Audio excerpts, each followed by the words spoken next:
भारत माता की, भारत माता की। மேடையிலும் சரி இங்கே வந்திருக்கும் உங்கள் அனைவருக்கும் என்னுடைய மாலை வணக்கம். இன்னைக்கு எதுக்காக இங்கே கூடியிருக்கோம், எதுக்காக எல்லாரும் ஒண்ணா வந்திருக்கோம்? எல்லார் மனசுல இருக்கிறது ஒரு மிகப்பெரிய ஒரு பயம். இங்க நிறைய தாய்மார்கள் வந்திருக்காங்க. நான் இங்க வந்ததுக்கு ஒரே காரணம், நம்மளுடைய பிரதமர் மோடி அவர்கள் ராப்பகலா நம்ம நாடை காப்பாற்றுறதுக்காக இவ்வளவு கஷ்டப்பட்டு இருக்காரு. ஆனா இங்கே பார்த்தீங்கன்னா ஒவ்வொரு தாய் தன் வயிற்றுல நெருப்பு கட்டிட்டு பள்ளிக்கூடத்துக்கு போன பசங்களும் சரி, கல்லூரிக்கு போன பசங்களும் சரி, வேலைக்கு போன பசங்களும் சரி, திரும்பி வரும்போது ஏதோ ஒரு போதைப் பொருட்களுக்கு அடிமை ஆகக்கூடாதுன்னா பிரார்த்தனை பண்ணிட்டு தான் வெளியில அனுப்புறாங்க. நீங்க நினைச்சு பாருங்க, தமிழகத்துல இன்னைக்கு எந்த அளவுக்கு போதைப் பொருட்களுடைய பாதிப்பு இருக்கு. கடந்த 3 வருடத்துல திமுக ஆட்சி இங்க இருக்கு, சரிங்களா? 2021 திமுக ஆட்சி வந்தது. கடந்த 3 வருடத்துல தமிழகத்துல மட்டும் 11 டன் போதைப் பொருட்கள் மீட்கப்பட்டிருக்கு. எவ்வளோ? 11 டன், 11,000 டன், 11,306 டன் போதைப் பொருட்கள் மீட்கப்பட்டிருக்கு. ஒவ்வொரு இடத்துலையும் நீங்க பாத்தீங்கன்னா அவ்வளோ ஈஸியா பள்ளிக்கூடத்துல படிக்கிற பசங்களுக்கு போதைப் பொருட்கள் ஈஸியா கிடைக்குது. எங்கிருந்து வருது இது? இன்னைக்கு இந்தியா முழுவதும் ஒவ்வொரு இடத்துல இருந்து தமிழகத்தை பார்த்து எங்க நம்ம சொல்லுவோம், தமிழன் சொல்லுடா, தலை நிமிர்ந்து நில்லுடா சொல்லும் போது இன்னைக்கு தமிழகத்துல ஒவ்வொருத்தரும் தலை குனிஞ்சு நிக்கிறோம். அதுக்கு ஒரே காரணம் திராவிட முன்னேற்ற கழகம். இன்னைக்கு நீங்க பாத்தீங்கன்னா 11,000 டன் போதைப் பொருட்கள் அதுல மீட்கப்பட்டிருக்குன்னா அதுல முக்கிய புலி யாருன்னா திராவிட முன்னேற்ற கழகத்தில் இருக்கிற ஒரு நிர்வாகி. இவ்வளவு நாள தலைமறைவாக இருந்துட்டு ஒரு 2 நாள் முன்னாடி தான் அவர் ஜெய்ப்பூர்ல பிடிக்கப்பட்டாரு. ஜாஃபர் சாதிக் அவர் யாரு? திராவிட முன்னேற்ற கழகத்துல சொல்லலாம், நாங்க அவரை நீக்க வச்சிட்டோம். நீங்க நீக்க வச்சுட்டு ஆனா எவ்வளவு துரோகம் பண்ணணும், எவ்வளவு நாசம் பண்ணணும், அது எல்லா பண்டியும் முடிச்சிட்டு அவரை நீங்க கட்சியில இருந்து நீக்க வச்சிருக்கீங்க.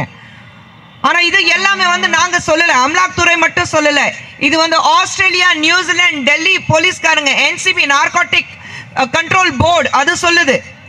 இது இவங்க திராவிட முன்னேற்ற கழகத்துல இருந்து திமுக இருந்து சொல்லலாம், நீங்க எதிர்ப்பு தெரிய வைக்கிறீங்க, தேவையில்லாத எங்க மேல பழி சுமக்குறீங்க. இது தேவையில்லாத பழி சுமக்கல, எல்லாமே பேப்பர்ல இருக்கு. தினமும் நாங்க படிக்கிறோம், தினமும் நியூஸ்ல பாக்குறோம், தினமும் நம்ம காதுக்கு வருது, தினமும் வாட்ஸ்அப்ல வருது. இது உண்மையான நியூஸ்.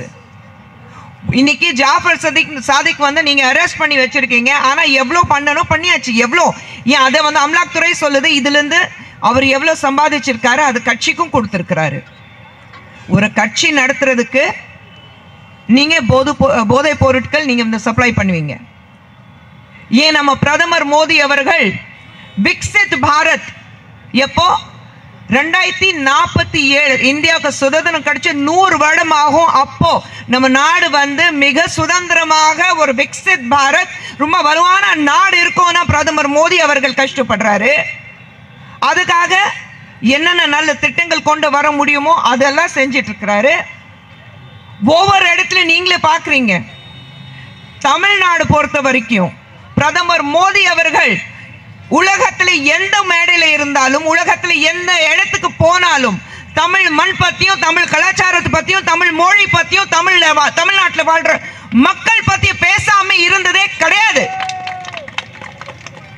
ஆனா திராவிட மாடல் சொல்லக்கூடியவங்க, திராவிட முன்னேற்ற கழகக்காரங்க என்ன பண்றாங்க? பசங்களுக்கு போதைப் பொருட்கள் சப்ளை பண்றாங்க. இது நீங்க வேடிக்கை பாக்குறீங்க. ஏன் நான் கேட்கிறேன், இதுவரைக்கும் முதலமைச்சர் ஸ்டாலின் அவர்கள் இதை பத்தி ஒரு வார்த்தை சொல்லி இருக்கிறாரா? இதுவரைக்கும் ஒரு விஷயம் இதை பத்தி பேசி இருக்கிறாரா? உடனே இந்த மாநிலத்தில் அது நடந்து, அந்த மாநிலத்தில் இது நடந்துதானே நீங்க சொல்லிக்கிறீங்க. உங்க மாநிலத்தில் என்ன நடக்குது? இதுக்கு மட்டும் ஏன் நீங்க வந்து கவனிக்க மாட்டேங்கிறீங்க? இதை மட்டும் கண்ணில் வந்து கட்டி கட்டிட்டு எனக்கு தெரியலப்பா, இந்த பூனைக்கு பால் குடிக்க தெரியுமான்னு சொல்ல கதை இருக்கு பாருங்க. கண்ணுக்கு மூடிட்டு பால் குடிக்கும். அப்ப யாருமே என்ன பார்க்கல. அந்த மாதிரி தான் முதலமைச்சர் அவர்கள் இருக்கிறாரு. நான் கண்ணு மேல ஒரு கட்டிட்டு நான் வந்து எதுவுமே இல்லை, நான் பார்க்கல, எல்லாமே நல்லா இருக்குன்னு அவர் நினைக்கிறாரு. ஏன் நீங்களே சொல்லிங்க, நான் ஆட்சிக்கு வந்தா, திராவிட முன்னேற்ற ஆட்சிக்கு வந்தா நிச்சயமாக டாஸ்மாக் கடைகள் கொஞ்சம் கொஞ்சமாக குறைப்போம். குறைஞ்சதா? ஏன் அத்தனை தாய்மார்கள் இங்க இருக்கீங்க? இந்த டாஸ்மாக் மதுக்கடைக்கு போயிட்டு உங்க வீட்டில் இருக்கிற உங்க கணவர் இருக்கட்டும், தந்தை இருக்கட்டும், அண்ணன் இருக்கட்டும், தம்பி இருக்கட்டும், படிக்கிற பசங்க இருக்கட்டும், வேலைக்கு போறவங்க இருக்கட்டும், அவங்க சம்பாதிக்கிற காசு வந்து டாஸ்மாக்ல போய் போடுறாங்க. அந்த டாஸ்மாக்ல இருந்து செந்தில் பாலாஜி இன்னைக்கு உள்ள இருக்காரு, ஜெயில இருக்காரு. ஆனா அங்க இருந்து எல்லாம் வந்து உங்களுக்கு திராவிட முன்னேற்ற கழகத்துக்கு எவ்வளவு கணக்கு வருது அது உங்களுக்கே தெரியும். காசு சம்பாதிக்கிற மட்டும்தான் நான் உண்டு, என் குடும்பம் உண்டு. நான் அடுத்த 7 தலைமுறையில அடுத்த 14 தலைமுறை நாங்க உட்கார்ந்து தின்னா போதும். அந்த வகையில் இன்னைக்கு திராவிட முன்னேற்ற கழகம் வேலை செஞ்சிட்டு இருக்கு தமிழகத்துல. இதுக்கு முன்னாடி நம்ம பார்த்திருக்கோம், இப்படி இருந்ததே கிடையாது. ஆனா இவங்க வந்ததுல இருந்து ஊழல் ஊழல் ஊழல் இது மட்டும்தான் மிச்சம் தமிழகத்துல. இன்னைக்கு தெலுங்கானால இருக்கிற முதலமைச்சர் ரேவந்த் ரெட்டி காங்கிரஸ்ல இருக்கிறவர். ஆனா அவர் என்ன சொல்லியிருக்கிறாரு, நான் தெலுங்கானா வந்து குஜராத் மாடல் மாதிரி, எனக்கு பிரதமர் மோடி அவர்கள் பார்த்தா எனக்கு அப்படி ஒரு மாநிலத்தை உருவாக்கணும், அதனால்தான் குஜராத் மாடல் நான் வந்து தெலுங்கானாக்கு கொண்டு வருவேன் சொல்ற ரேவந்த் ரெட்டி, காங்கிரஸ்காரன் ரேவந்த் ரெட்டி அதை சொல்றாரு. ஆனா இங்கே இருக்கும்போது, தமிழகத்தில் இருக்கும்போது நம்மளுடைய ராகுல் காந்தி அவர்கள் என்ன செய்யறாரு, நீங்க காங்கிரஸோடைய சொல்லாமே இருக்கிற ஒரு தலைவர், நான் தலைவர் இருக்க மாட்டேன், ஆனா எல்லாரும் என்ன தலைவராக தான் சொல்லணும்னு ராகுல் காந்தி நினைக்கிறாரு. ஏற்கனவே 9 தொகுதியில் அவங்க ஜெயிச்சிருக்காங்க, 9 MP சீட்ஸ் அவங்களுக்கு இருக்கு. ஆனா அதுல இருந்து ஒரு 4 சீட் எக்ஸ்ட்ரா கொடுக்க மாட்டாங்களா?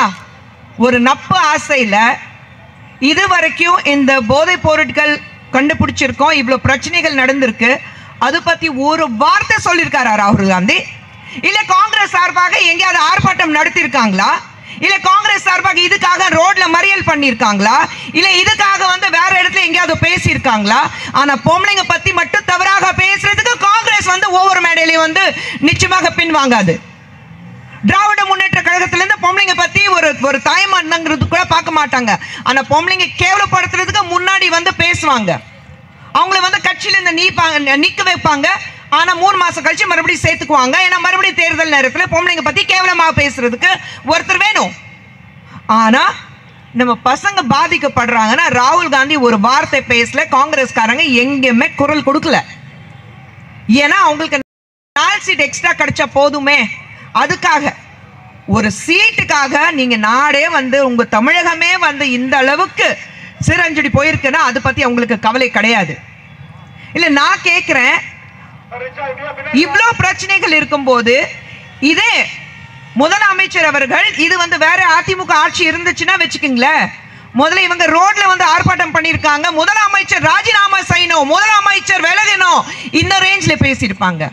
இன்னைக்கு நான் கேட்கிறேன், முதலமைச்சர் அவர்கள் ராஜினாமா செய்யறதுக்கு தைரியம் இருக்கா உங்களுக்கு? உங்க கட்சியில இருக்கிற ஒருத்தன் தான் உங்க கட்சிக்கு சப்ளை பண்ணிருக்கான், உங்க கட்சிக்காரங்களுக்கு வந்து காசு கொடுத்திருக்கான், உங்க கட்சி நடத்துறதுக்கு காசு கொடுத்திருக்கான், போது பொருட்கள் சப்ளை பண்ணிட்டு 3500 கிலோகிராம் 3500 கிலோகிராம் போது பொருட்கள் வந்து ஜாஃபர் சாதிக் வந்து சப்ளை பண்ணிருக்காரு. இது 3500 கிலோகிராம் போதை பொருட்கள் நீங்க பார்க்கும்போது வெறும் 50 கிலோ போதை பொருட்கள் எவ்வளவு வந்தது? 2000 கோடி. 2000 கோடி 3500 கிலோகிராம் போதை பொருட்கள். நீங்க நினைச்சு பாருங்க, எத்தனை ஆயிரம் எத்தனை லட்ச கோடி வரும். கிட்டத்தட்ட 1,40,000 கோடி. ஏற்கனவே இதுக்கு முன்னாடி இருக்கிற ஸ்கேம்ல 1,76,000 கோடி ஒரு ஸ்கேம் நடந்தது நம்ம எல்லாருக்கும் தெரியும். இப்போ இந்த போதை பொருட்கள்னால 1,40,000 கோடி நீங்க போதை பொருட்கள் சப்ளை பண்ணிருக்காங்க. ஒவ்வொரு இடத்துல போறதுக்கு எவ்வளவு கஷ்டமா இருக்கு நினைச்சு பாருங்க. 12வது கிளாஸ் படிக்கிற பசங்களுக்கு வந்து போதை பொருட்கள் இருக்கு. ஏன் சமீபத்தில் புதுச்சேரியில் என்ன நடந்தது நம்ம எல்லாருக்கும் தெரியும். 9 வயது சிறுமி, அதில் 19 வயது ஒரு பையனை அரெஸ்ட் பண்ணியிருக்காங்க. போதைப் பொருட்கள் அடிமையானவன். எங்கிருந்து வருது? இல்லை, இது தமிழகத்திலிருந்து வரல. தமிழகம் வெறும் டிரான்சிட்டா. எப்படி டிரான்சிட்டா? எனக்கு புரியல, அந்த வார்த்தை எனக்கு புரியல. போலீஸ்காரங்க சொல்றாங்க இது வந்து டெல்லியிலேருந்து வந்தது, ஆனால் இது தமிழகம் வந்து தமிழ்நாடு வந்து வெறும் டிரான்சிட். டிரான்சிட் என்னங்க? ஒரு இடத்துக்கு போகும், டச் பண்ணோம், அங்கிருந்து யாரும் கவனிக்க மாட்டாங்க, பார்க்க மாட்டாங்க, பார்த்தும் பார்க்காத மாதிரி நடிப்பாங்க, இங்கிருந்து போயிடும். ஆனால் அதுக்கு தமிழகத்துக்கு சம்மந்தமே கிடையாது. நடுவில் வாங்க வேண்டியது கமிஷன் எல்லாம் நீங்கள் வாங்கிட்டு வீட்டில் உட்காந்துட்டு இருக்கீங்க. ஏன் ஊழல் தவிர வேற மக்களுக்கு என்ன கொடுத்துருக்கீங்க இது வரைக்கும்? சமீபத்தில் உங்களுக்கு வந்து அவ்வளோ பெரிய ஒரு புயல் வந்தது, எல்லாமே இருக்கும்போது என்ன பண்ணீங்க? ஏன் வரும்போது உங்களுக்கே தெரியும், ஒவ்வொரு ரோடு தோண்டி வச்சிருக்காங்க, எல்லா ரோடு வன்வே பண்ணி வச்சிருக்காங்க. நான் கேட்குறேன், முதலமைச்சர் போகிற ரோடு ஏன் வன்வே பண்ண மாட்டேங்கிறீங்க? அந்த ரோடு மட்டும் ஏன் தோண்டி வைக்க மாட்டேங்கிறீங்க? அங்கே எலக்ட்ரிசிட்டி பிரச்சனை கிடையாது, அங்கே வாட்டர் பிரச்சனை கிடையாது, அங்கே அண்டர் கிரவுண்ட் எந்த பிரச்சனையும் வராது. உங்கள் ரோடு மட்டும் நல்லா இருக்கணும். மற்றவங்க யார் கேட்ட போனால் எனக்கு என்ன, நான் நல்லா இருக்கேன், அது போதும். இந்த ரேஞ்சில் முதலமைச்சர் அவர்கள் இருக்கிறாரு. இதே வந்து யூத் லீடர் நான் சொல்லிக்கக்கூடிய உதயநிதி ஸ்டாலின் அவர்கள் என்ன சொன்னாரு? முதலமைச்சர் வந்து கொஞ்சம் கொஞ்சமாக டாஸ்மாக் கடைகள் குறைப்போம் அப்படின்னு அவர் சொன்னவர். இன்னைக்கு உதயநிதி ஸ்டாலின் அவர்கள் அதுதான் ஸ்டேட்மெண்ட் கொடுக்குறாரு. நீங்க யூத் மினிஸ்டர் தானே, ஸ்போர்ட்ஸ் மினிஸ்டர் தானே, அப்போ நீங்க என்ன பண்ணீங்க? டாஸ்மாக் குறைச்சிங்களா? இங்க ரோட்ல போய் உங்க கட்சியிலேயே உட்காந்துட்டு உங்க யூத் விங் உட்காந்துட்டு இல்ல இவ்வளோ டாஸ்மாக் இருக்கு, இந்த டாஸ்மாக் எல்லாமே நிறுத்த வைக்கணும், இதை மூடணும்னா நீங்க ஏதாவது பண்ணீங்களா? ஏன்னா முக்காவாசி டாஸ்மார்க் பாத்தீங்கன்னா திமுக அமைச்சர்களுடைய டாஸ்மார்க் தான். அதனாலதான் அதுல இருந்து கமிஷன் வருது. செந்தில் பாலாஜி எதுக்கு ஜெயிலுக்கு போனாரு? 10 மணிக்கு மேல டாஸ்மார்க் இருக்கக்கூடாதுன்னா 10 மணிக்கு மேல பிளாக்ல உங்களுக்கு பில் எல்லாமே உங்களுக்கு வந்து பாட்டில் சப்ளை பண்றாங்க. அதனாலதான் இவ்வளவு பிரச்சனைகளாகி இன்னைக்கு ஜெயில இருக்காரு. எல்லாரும் பயந்து போய் உட்கார்ந்துட்டு இருக்காங்க. நாளைக்கு என்ன நடக்க போகுது என்ன தெரியல. ஆனா இந்த தேர்தல் என்ன நடக்க போகுதுன்னா நம்ம வந்து உறுதியாக இருக்கணும். பிரதமர் மோடி அவர்கள் நீங்க நினைச்சு பாத்தீங்கன்னா ஒவ்வொரு இடத்துலயும், ஏன் இப்ராஹிம் அவர்களும் பேசிட்டு இருக்கும்போது சொன்னாரு, இப்போ சிஏஏ கொண்டு வந்திருக்காங்க. ஓகே, சிஏஏ கொண்டு வரும்போது நான் கேட்கிறேன், இந்தியாவில் இருக்கிற ஒரு முஸ்லிம் ஃபேமிலி நாங்க வெளியே துரத்தப்பட்டோம், இந்த நாடு விட்டு வெளியே போறதுக்கு எங்களுக்கு சொன்னாங்கன்னா சொல்லுங்க. சும்மா மக்கள் ஏமாத்துறதுக்காக ஒவ்வொரு இடத்துலயும் நீங்க ஒரு தேவையில்லாத பிரச்சனை உருவாக்கிட்டு இருக்கீங்க. இன்னைக்கு நேத்து மறுபடியும் பியூ சர்வே வந்து வேர்ல்டு சர்வே பண்ணிருக்காங்க, உலகத்திலே ஒரு சர்வே பண்ணிருக்காங்க. அந்த சர்வேல பாத்தீங்கன்னா உலகத்திலேயே மிக சிறந்த, மிக பிடிச்ச, மிக திறமைசாலி தலைவர் யாருன்னா 79% பிரதமர் மோடி முன்னாடி இருக்கிறாரு உலகத்திலேயே. ஆனா இன்னைக்கு உலகத்திலேயே இந்தியா வந்து கடைசி 5 அந்த லோ பாட்டம்ல 5 எல்லா தவறான காரணங்களுக்காக 5 இடத்துல இருக்கிற இந்தியா இன்னைக்கு டாப் 5ல நிக்குது. டாப் 5ல இன்னைக்கு இந்தியா இருக்கு. அது நமக்கு எவ்வளவு பெரிய பெருமை. பொருளாதார ரீதியாக நம்ம பார்க்கும்போது இந்தியா வந்து 4வது இடத்துல இருக்கு. இன்னும் கொஞ்ச நாள் கழிச்சு பாத்தீங்கன்னா 3 வருஷம் கழிச்சு பாத்தீங்கன்னா ஒரு 3வது இடத்துல இருக்கும். யூகே எல்லாம் பின்னாடி தள்ளி இருக்கும். இது எல்லாமே பார்க்கும்போது நாட்டுக்காக எல்லாரும் எவ்வளவு கஷ்டப்படும் போது இன்னைக்கு ராகுல் காந்தி அவர்கள் நம்ம நாட்டு விட்டு வெளியே நாட்டுக்கு போனாக்கா முதல்ல பண்ற வேலை என்ன? நம்ம நாட்டை பத்தி கேவலமா பேசுறது. ஏங்க நம்ம வீட்டில் இருக்கிற பிரச்சனையே நம்ம வீட்டு விட்டு வெளியில போனாலே நம்ம வீட்டில் நடக்கிற பிரச்சனையை நம்ம வெளியில சொல்ல மாட்டோம். சொல்வோமா? முன்ன பின்னே தெரியாதவங்க, எப்பா இன்னைக்கு நான் அப்பா கூட சண்டை போட்டேன், இன்னைக்கு என் மனைவி கூட சண்டை போட்டேன், இன்னைக்கு அண்ணன் தம்பிக்கு பிரச்சனை வந்தது, இன்னைக்கு வீட்டில் மாமியார் மருமகளுக்கு பிரச்சனை வந்தது, அதை வெளியே போய் சொல்றோமா? முன்ன பின்னே தெரியாதவங்களுக்கு. நம்ம வீட்டில் இருக்கிற பிரச்சனையை நம்ம எப்படி சேர்த்து வைக்கணும், எப்படி சரி செய்யணும்னா நம்ம இருக்கும்போது ராகுல் காந்தி அவர்கள் வெளிநாட்டுக்கு போன உடனே முதல் வேலை செய்யறது என்ன? அவர் என்ன நினைக்கிறாரு? நான் நம்ம நாட்டு பத்தி தவறாக கேவலமாக பேசினா பிரதமர் மோடி அவர்கள் பத்தி கேவலமாக பேசின மாதிரி இருக்கும். ஆனா நினைச்சு பாருங்க, ஒரு படிச்சவர் மாதிரி பிஹேவ் பண்றாரு. நீங்க நம்ம நாட்டு பத்தி வெளியில பேசுனீங்கன்னா நம்ம நாட்டு கேவலப்படுத்துற மாதிரி இல்ல. இந்த நாட்டை நான் ஆளணும்னு ஆசைப்படுறவர். நான் கேட்கிறேன், இந்தியா பிளாக்னா ஒன்னா வந்தது. எங்க இந்தியா பிளாக் இருக்கு? நிதிஷ்குமார் அவர்கள் வெளியே வந்துட்டாரு. அங்க அகிலேஷ் யாதவ் 2 சீட் தான் கொடுப்பேன், வாங்கணும்னா வாங்கிக்கோ. அங்க மம்தா பானர்ஜி என்ன சொல்றாங்க? உங்களை நம்பி என்னால சீட் எல்லாம் தர முடியாது. எங்கே இருக்கு? நீங்க எங்க வயநாட்டில் வந்து கம்யூனிஸ்ட் வந்து ஏற்கனவே வயநாட்டில் வந்து ராகுல் காந்திக்கு எதிராக ஒரு அம்மா வந்து ஏற்கனவே சொல்லிட்டாங்க, அவங்க தான் கேண்டிடேட்னா. நீங்க எங்க போவீங்க? இன்னைக்கு எங்கே ஒரு இடத்துல எட்டி தூரத்தில் எட்டி பார்த்ததா காங்கிரஸ் உங்களுக்கு தெரிய வருது. ஏன் தமிழ்நாடு நீங்க எடுத்து பாருங்க. தமிழ்நாட்டிலே 67 தான் காமராஜ் அவர்கள் இருந்தாரு. அதுக்கப்புறம் இது வரைக்கும் தமிழகத்தில் ஏன் உங்களால சொந்தமா நிக்க முடியல? ஏன் பயப்படுறீங்க? அதிமுக திமுக அதிமுக திமுக மாறி மாறி மாறி மாறி மாறி நீங்க வந்து பயணம் பண்ணிட்டே இருக்கீங்க எத்தனை வருடங்களாக. ஏன் உங்களால தைரியமா நிக்க முடியல? அவ்வளோ காங்கிரஸ் நல்லது பண்ணி இருக்கு, நம்ம நாட்டுக்கு அவ்வளோ நல்லது செஞ்சிருக்குன்னா நில்லுங்க, தைரியமா வந்து நில்லுங்க. தமிழகத்துல எனக்கு டிஎம்கே வேண்டாம், எனக்கு அதிமுக வேண்டாம், யாருமே வேண்டாம், நாங்க தனியா நிக்கிறோம், மக்கள் எங்களுக்கு வாக்களிப்பாங்க, நான் தைரியம் இருக்கா? அந்த தைரியம் பிஜேபிக்கு இருக்கு. இன்னைக்கு தாமரை மலராத சொன்னவங்க இன்னைக்கு அண்ணாமலை அவர்களுடைய நீங்க பாத்தீங்கன்னா ஒரு ஸ்டேட் பிரசிடென்டா இருந்துட்டு இன்னைக்கு தமிழகம் மட்டுமல்ல எங்க போனாலும் தமிழ்நாட்டை திரும்பி பார்க்கறாங்க. பிஜேபி தமிழ்நாட்டுல இருக்கு, ஃபர்ஸ்ட் பேஜ் நியூஸ் இருக்கு. திராவிட முன்னேற்ற கழகமே வந்து இன்னைக்கு பாஜக பார்த்துட்டு நிச்சயமா இதுதான் எதிர்க்கட்சி சொல்ற அளவுக்கு இருக்குன்னா அதுக்கு வந்து முழுக்க காரணம் வந்து அண்ணாமலை அவர்கள். இன்னைக்கு ஒவ்வொரு முறையும் நம்ம நாடு பத்தி பெருமை பேசும்போது, நம்ம தமிழகத்தை பத்தி பெருமையா பேசும்போது, பிரதமர் மோடி அவர்கள் பத்தி பெருமையா பேசும்போது நமக்கு ஒரு பெருமையா இருக்கு. நம்ம நாட்டு பத்தி அவ்வளவு பெருமைப்படுறோம். நான் உலகம் முழுவதும் சுத்திட்டு இருக்கேன். வேற உலகத்துக்கு வேற நாட்டுக்கு போனாக்க ஃபர்ஸ்ட் சொல்றாங்க, oh you come from Narendra Modi's land. அவருடைய பூமியிலிருந்து வந்திருக்கீங்க, அவருடைய மண்ணிலிருந்து, நரேந்திர மோடியோட மண்ணிலிருந்து வந்திருக்கீங்க, ரொம்ப பெருமையா இருக்கு. நான் கேட்கிறேன், இது வரைக்கும் காங்கிரஸ் நம்ம நாட்டுக்காக என்ன செஞ்சது? என்ன செஞ்சிருக்கீங்க? ஒரு டைனஸ்டி பாலிடிக்ஸ் மட்டும் தான் பார்த்திருக்கோம். அப்பாக்கு அப்புறம் மகளுக்கு அப்புறம் மறுபடியும் அப்பாக்கு அப்புறம் ஒரு மகளுக்கு அப்புறம் மகனுக்கு அப்புறம் மீண்டும் இப்போ மகன் வந்துட்டு இருக்காரு. முயற்சி பண்ணிட்டீங்க, முடியாது உங்களால. நீங்க வரலாறு எடுத்து பார்த்தீங்கன்னா அவங்க என்ன சொல்லணும்னு ஆசைப்பட்டாங்கன்னா அதுதான் சொல்லி கொடுத்தாங்க. நம்ம என்ன பார்க்கணும்னா கிடையாது, அவங்க என்ன காமிக்கணும்னு ஆசைப்பட்டாங்க அது மட்டும் தான் நமக்கு காமிச்சாங்க. இப்படிதான் வரலாறு நம்ம கிட்ட சொல்லி கொடுத்துருக்காங்க. ஆனா வரலாறு எவ்வளவு பெருசா இருக்கு. அந்த வரலாறு பார்க்கும்போது படிக்கும்போது தான் உங்களுக்கு தெரிய வரும், ஐயோ இவ்வளோ பண்ணியிருக்காங்க. ஆனா காங்கிரஸ் பொறுத்த வரைக்கும் நமக்கு அது யாருமே சொல்லி கொடுக்கல. அதே மாதிரி இங்கே தமிழகத்தில் நீங்க திராவிட முன்னேற்ற கழகம் பொறுத்த வரைக்கும் அந்த டைனஸ்ட் பாலிடிக்ஸ் மட்டும்தான் பார்த்துட்டு இருக்கோம். இன்னைக்கு முதலமைச்சர் ஸ்டாலின் அவர்கள் அடுத்த வாரிஸ் ரெடி பண்ணிட்டு இருக்காரு, உதயநிதி அவர்கள் என்ன பண்றாரு? அடுத்த வாரிஸ் அவருடைய மகன் ஒவ்வொரு இடத்துக்கு கூட்டிட்டு போய் அவருக்கு ஒரு பெரிய போஸ்டர் நடக்குது. நான் கேட்கிறேன், வேற யாருக்குமே வாய்ப்பு? ஏன் என் வீட்டில் வந்து கல் தூக்கி வீசினாங்கல்ல, மறந்துடுவேனா நானு? ஜனநாயக ரீதியாக அடுத்த தலைவர் யாரு? ஜனநாயக ரீதியாக தேர்ந்தெடுக்கப்படும் திராவிட முன்னேற்ற கழகத்தில் அடுத்த தலைவர் சொல்லும் போது என் வீட்டில் கல் வீசி, என் வீட்டில் கல் வீசினாங்களே, ஏன் ஜனநாயகம் சொல்லும் போது உங்களுக்கு அலர்ஜி இருக்கோ?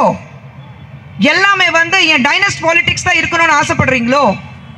ராகுல் காந்தி நான் வந்து காங்கிரஸோடைய தலைவர் இருக்க மாட்டேன், அடுத்த தலைவர் யாருன்னா நான் பேர் கொடுக்கும் போது எனக்கு தான் வந்து பேக் ஃபயர் ஆயிடுச்சு. அது எப்படி நீங்க பேர் கொடுக்கலாம்? நீங்க வந்து அப்படியெல்லாம் ராகுல் காந்தி தான் தலைவராக இருக்கணும், நிரந்தர தலைவர் ராகுல் காந்தி, அப்படிதான் நீங்க சொல்லணும். ஏன் மற்றவங்க யாருமே உழைக்கலையா? மற்றவங்க யாருமே கஷ்டப்படலையா? எத்தனையோ பேர் இருக்காங்க.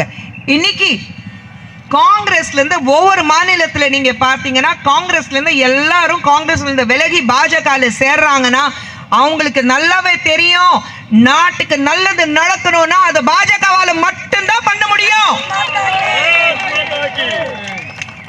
உலகத்திலே சிறந்த தலைவர் அப்படி யாருன்னா அது நரேந்திர மோடி அவர்கள் மட்டும்தான் இருக்காரு.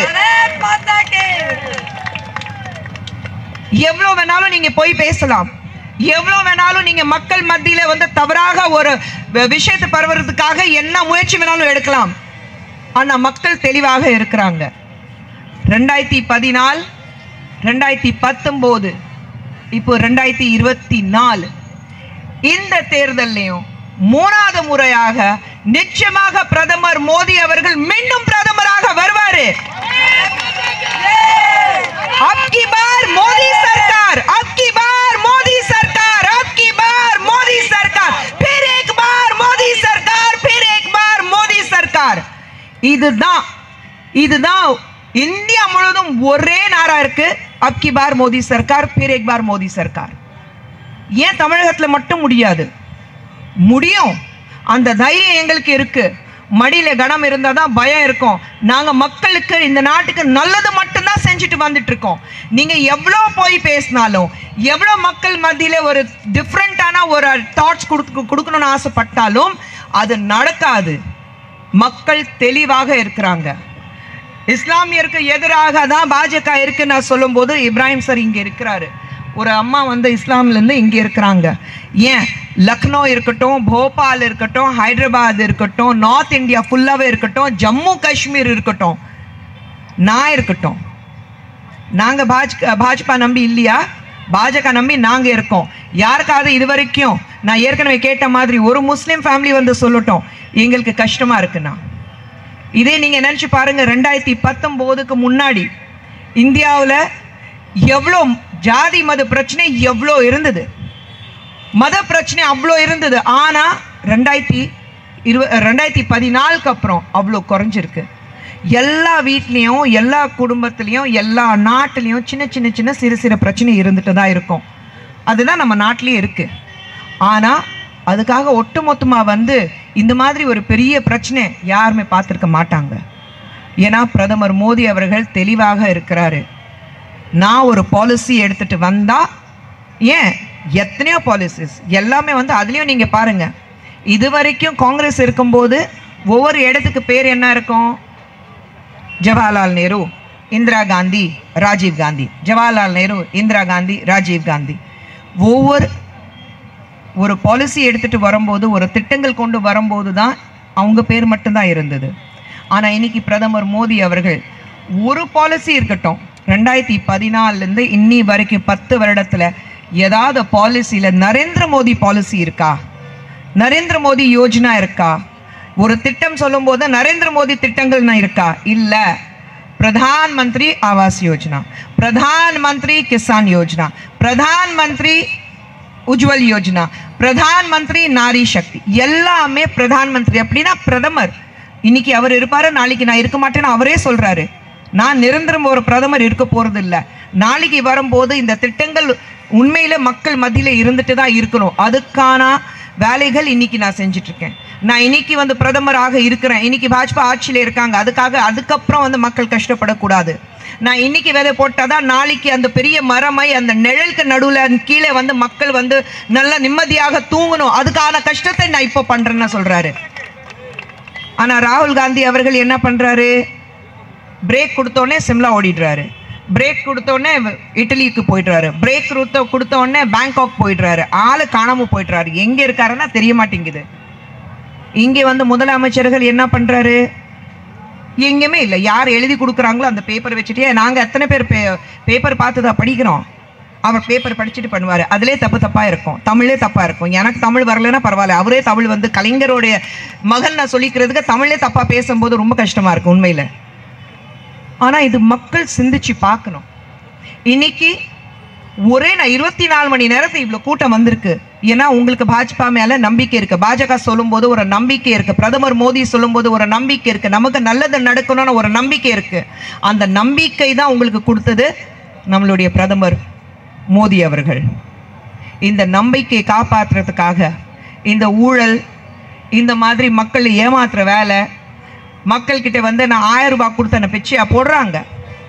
1000 ரூபாய் கொடுத்தாக்கா நீங்கள் வந்து தாய்மார்கள் உங்களுக்கு 1000 ரூபாய் கொடுத்தாக்கா நீங்கள் வாக்களித்துருவீங்களா? நான் சொல்கிறேன், இதே வந்து போதைப் பொருட்கள் இல்லாமல், இதே டாஸ்மாக் கடைகள் இல்லாமல் நீங்கள் பண்ணீங்கன்னா யாருமே வந்து 1000 ரூபாய் வந்து கை நீட்டி பிச்சை வாங்கணும்னு அவசியமே கிடையாது. உங்க அப்பா, உங்க மகன், உங்க தம்பி, உங்க அண்ணன், உங்க வீட்டில் இருக்கிற உங்க கணவர், அவங்க 1000 ரூபாய் என்ன 1000 லட்சம் சம்பாதிச்சு உங்க கையில கொடுப்பாங்க. ஆனா அவங்கள வந்து டாஸ்மார்க்ல போய் படுக்க வச்சிருக்கீங்க. எப்ப பார்த்தாலும் என்னைக்கு சம்பளம் கைக்கு வருதோ அன்னைக்கு பாத்தீங்கன்னா வீட்டுக்கு வரதே இல்லை. இங்க வீட்டுல தாய்மார்கள் வந்து காத்துட்டு இருப்பாங்க. ஐயோ இந்த மாசம் வந்து இந்த இவ்வளோ கிலோ அரிசி வாங்கணும், இந்த மாசம் இது பண்ணணும், இந்த மாசம் பசங்களுக்கு டியூஷன் ஃபீ கட்டணும், ஸ்கூல் ஃபீ கட்டணும், இது பண்ணணும். ஆனா எல்லாமே வந்து உங்களுக்கு 1000 ரூபாய் காமிச்சிட்டு உங்களை வந்து ஏமாத்துற வேலை தான் நடந்துட்டு இருக்கு. ஏன் அவருடைய அமைச்சர் தானே ஒருத்தர் சொன்னாரு, உங்களுக்கு ஃப்ரீயா பஸ் கொடுத்துருக்கோம், நீங்க கேட்டீங்களா? ஓசியில தானே போறீங்கன்னா கேட்டாரு. நீங்க கேட்டீங்களா ஓசியில போனோன்னா? காசு கொடுக்கறதுக்கு தைரியம் இருக்கு, அந்த அந்த அந்த ஒரு தன்னம்பிக்கை நமக்கு இருக்கு, அந்த மரியாதை நமக்கு இருக்கு. யாருமே ஓசியில ஒன்று கொடுக்க வேண்டாம், ஓசியில நீங்க கொடுக்க வேண்டாம், எங்களுக்கு கொடுங்க, நாங்க வந்து எல்லாம் நல்லபடியா சம்பாதிச்சு. இன்னைக்கு ஒரு கோயில் வாசல்ல ஒரு பூகாரி அம்மா இருந்தாலும் அவங்க வந்து கௌரவத்தோட வாழ்ந்துட்டு இருக்காங்க. நீங்க காசு கையில கொடுக்க வேண்டாம். அவங்க சொல்லுவாங்க, இல்லப்பா எனக்கு யூபிஐ பண்ணிடுங்க, டிரான்ஸ்ஃபர் பண்ணிடுங்க, அது போதும். நீங்க என்ன பண்ணிட்டு இருக்கீங்க? வெறும் பேச்சு தான், வெறும் காத்தோட்டமா தான் நீங்க பேச்செல்லாம் உங்களது இருக்கு. நீங்க எதுவுமே பண்ணல. நீங்க வந்து பொது பொருட்கள் பத்தி பேசும்போது நீங்க 3 வருஷத்துக்கு முன்னாடி என்ன பண்ணீங்கன்னா தேவையில்லை. ஒரு சின்ன டிசம்பர் 15 மட்டும் நான் சொல்றேன், டிசம்பர் 15லேருந்து ஜனவரி வரைக்கும், டிசம்பர் 15ஆம் தேதி போதைப் பொருட்கள் பிடிச்சாங்க தமிழகத்தில் 25 லட்சம். டிசம்பர் 16ஆம் தேதி 12 கோடி. டிசம்பர் 23ஆம் தேதி 280 கோடி போதைப் பொருட்கள். ஜனவரி 27ஆம் தேதி 23.25 கோடி. ஏன் 5 நாளுக்கு முன்னாடி போதைப் பொருட்கள் பிடிச்சாங்க 108 கோடி. இது எல்லாமே நீங்க பார்க்கும்போது நீங்க நினைச்சு பாருங்க எவ்வளோ இருக்கு. மதுரை இதெல்லாமே பார்க்கும்போது 180 கோடிக்கான போதைப் பொருட்கள். மறுபடியும் நான் ஏற்கனவே சொன்ன மாதிரி 11,000 டன் 3 வருடத்துல 11,000 டன், அதாவது 11,306 கேஜி போதைப் பொருட்கள் கண்டுபிடிக்கப்பட்டிருக்கு கடந்த 3 வருடத்துல. அதாவது திராவிட முன்னேற்ற கழகம் ஆட்சிக்கு வந்த காலத்திலிருந்து. இதுக்கு முற்றுப்புள்ளி வச்சுதான் ஆகணும், இவங்களை திரும்பி வீட்டுக்கு அனுப்பிதான் ஆகணும். இந்த தேர்தலில் 39 தொகுதியில டிஎம்கேக்கு டிபாசிட் கூட வராது, அந்த மாதிரி நம்ம செயல்படணும். இது எல்லாமே உங்க கையில இருக்கு. நீங்க இங்கிருந்து வெளியில போகும்போது ஆமாங்க குஷ்பு சொன்னது சரி, ஏன் நம்ம வந்து கை நீட்டி காசு வாங்கணும், நம்மளால சம்பாதிக்க முடியும். ஏன் பிரதமர் உங்களுக்கு வந்து பெண்களுக்காக வந்து தன் யோஜனா பண்ணி கொடுக்கலையா? ஜன்தன் யோஜனா பண்ணி கொடுத்துருக்காரு. அதுல வந்து ஒரு பெண் வந்து தன் சொந்த காலில் நிற்கணும்னா அவங்க வந்து ஈஸியா ஒரு வட்டி இல்லாம நீங்க வந்து பேங்க்ல இருந்து லோன் பெறலாங்க. உங்களுக்கு எல்லா தாய்மார்களும் ஒவ்வொரு திறமை இருக்கு. நீங்க வீட்டில் ரசவடை வச்சாலும் நீங்க வந்து பொழைச்சிட்டு போகலாம். யார் கை நீட்டி 1000 ரூபாய் வாங்கணும்னு அவசியமே கிடையாது. ஆனா இவங்க எல்லாரும் என்ன நினைக்கிறாங்க, நான் டாஸ்மாக் திறந்து வைக்கிறேன், நான் போதைப் பொருட்கள் சப்ளை பண்றேன், தாய்மார்களுக்கு வருமானம் இருக்காது, அதனால தான் நான் 1000 ரூபாய் பிச்சு போடுவேன், அந்த 1000 ரூபாய் பார்த்தோன்னே எல்லாரும் எனக்கு ஓட் பண்ணிடுவாங்கன்னு நினைக்கிறாங்க. ஆனா வாக்களிக்கிறதுக்கு முன்னாடி 1 முறை இல்லை, 2 முறை இல்லை, 10 முறை யோசிக்கணும்.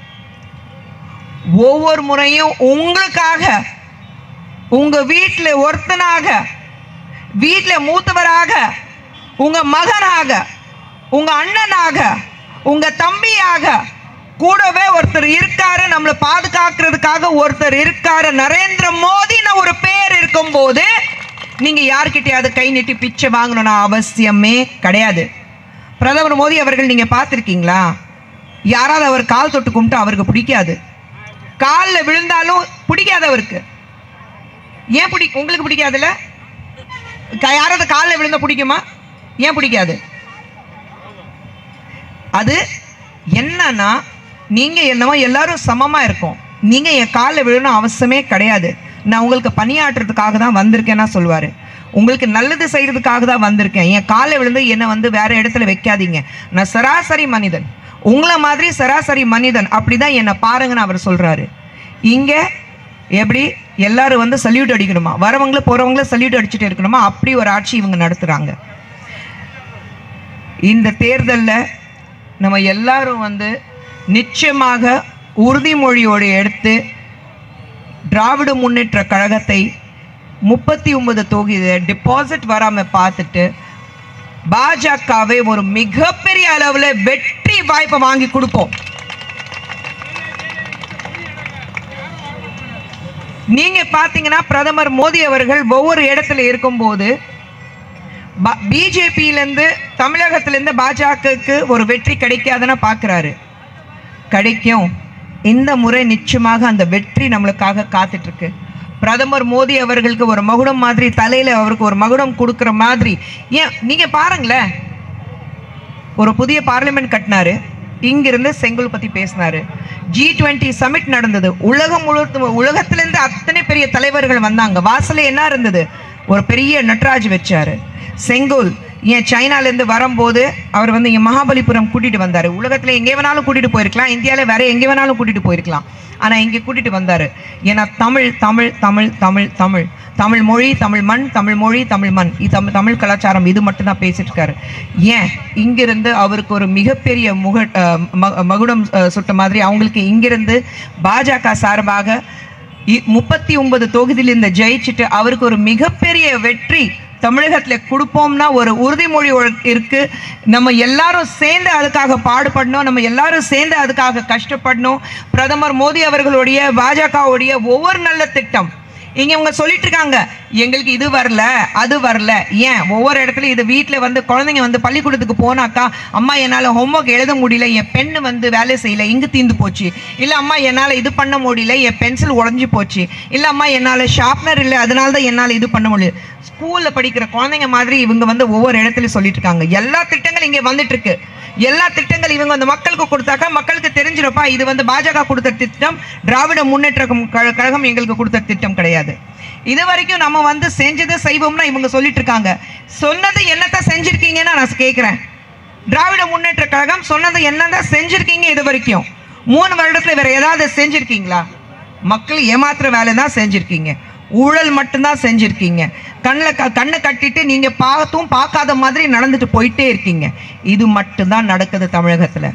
பாஜகவுக்கு நிச்சயமாக ஒரு கூடையில போட்டு கட்டி இப்படி கடாசிடணும். இதுதான் பண்ணணும் இந்த தேர்தலில். 2024 தேர்தலில் நினைச்சு பாருங்க, இங்கிருந்து 39 MP வந்து ஜெயிச்சுட்டு டெல்லிக்கு போனாங்கன்னா நம்ம தமிழகத்துக்கு எவ்வளோ பெரிய பெருமை. பாஜகலேருந்து போகும்போது அங்கே இருக்கிற எல்லா திட்டங்கள் ஈஸியாக ஒவ்வொரு தொகுதியில் உங்களுக்கு கொடுக்க முடியும். இவங்க எல்லாரும் வந்து பொய் சொல்லிட்டு நாங்கள் கேட்டோம் கொடுக்கல. ஏன் நிர்மலா சீதாராமன் அவர்கள் வந்தாங்க, எவ்வளோ கொடுத்துருக்கோம். நீங்கள் கேட்குறீங்க GSTக்கு மேலே உங்களுக்கு கொடுத்துருக்கோம். கிட்டத்தட்ட 1,60,60,000 கோடி வந்து உங்களுக்கு தமிழகத்துக்கு நாங்கள் கொடுத்துருக்கோம். இது வரைக்கும் நீங்கள் என்ன பண்ணியிருக்கீங்க? அந்த 1,60,60,000 கோடி நீங்கள் என்ன பண்ணீங்க? உங்கள் பாக்கெட்டில் போட்டிருக்கீங்க, வாங்கிட்டு வச்சுருக்கீங்க. மக்கள்கிட்ட நாங்கள் பிஜேபி ஒன்றுமே தரலைன்னா சொல்லிட்டு இருக்கீங்க. ஆனால் இந்த தேர்தலில் தெளிவாக இந்த தேர்தலில் கிளியராக ஒரு 39 தொகுதியில் பாஜக ஜெயிச்சுட்டு எல்லா MPs இங்கிருந்து டெல்லிக்கு அனுப்பி பாராளுமன்றத்துக்கு அனுப்பி அங்கிருந்து நல்ல திட்டங்கள் ஈஸியாக உங்கள் வீடு வரைக்கும் வந்து சேரணும்னா இவங்க ஜெயிச்சு தான் ஆகணும். அது மட்டும் மக்கள்கிட்ட கொண்டு போங்க. நம்ம தாமரையோடைய அந்த கொடி இருக்கு பாருங்க, அதை அப்படியே பெருமையோட எல்லா இடத்துல மாட்டி வைங்க, எடுத்துட்டு போங்க. சொல்லுங்க, பாரத் மாதா கி, भारत माता की, मोदी है तो मुमकिन है, இது மோடியின் கேரண்டி. அது மட்டும் ஞாபகம் வச்சுக்கோங்க. மக்கள் நல்லா இருக்கிறோம், மக்கள் நல்லா இருப்பாங்க. இன்னைக்கு இல்லை, இன்னும் வந்து 25 வருஷத்துக்கு அப்புறம் பார்த்தீங்கன்னா நம்ம நாடு இப்படியே வளரும், மக்கள் நல்லா இருப்பாங்க. அண்ட் இது வந்து மோடியின் கேரண்டி. அதுக்கு நாங்கள் வாக்குறுதி உங்களுக்கு கொடுக்குறோம். உங்களை சந்திச்சதுல உங்ககிட்ட பேசுறதுல ரொம்ப சந்தோஷம். திராவிட முன்னேற்ற கழகத்துக்கு நிச்சயமாக ஒரு முற்றுப்புள்ளி வைக்கிறோம், அது மட்டும் மறந்துடாதீங்க. நன்றி, வணக்கம். இந்த வீடியோ உங்களுக்கு பிடிச்சிருந்தா ப்ளீஸ் லைக் அண்ட் ஷேர் பண்ணுங்க. மறக்காம எங்க சேனலை சப்ஸ்கிரைபும் பண்ணுங்க.